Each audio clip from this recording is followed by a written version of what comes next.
ഉമ്മ എവിടെയൊക്കെ നോക്കി, മോളെന്താ ഇവിടെ വന്നിരിക്കുന്നേ?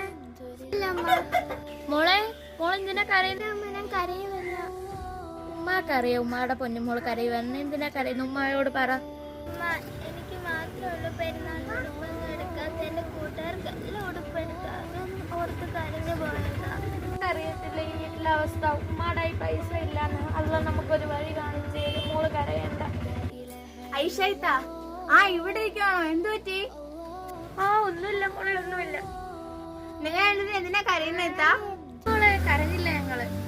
വിഷമിക്കണ്ടിട്ട, നമ്മുടെ എല്ലാ ബുദ്ധിമുട്ടുകളും അള്ളാഹു മാറ്റി തരും. ഞാനിപ്പോ വന്നത് അവൾക്കുള്ള പെരുന്നാൾപ്പടി കൊടുക്കാനാ. ഇതുകൊണ്ട് അവൾക്ക് പെരുന്നാൾ എന്തെങ്കിലും വാങ്ങിച്ചു കൊടുക്കിട്ടാ.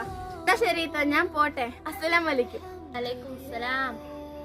ഞാൻ പറഞ്ഞില്ലേ മോളെ, നമുക്ക് അള്ളാഹ് ഒരു വഴി നേടി തരുമെന്ന്. നമുക്ക് അള്ളാഹുവിന്റെ വിശ്വാസത്തിൽ മുന്നേറാം.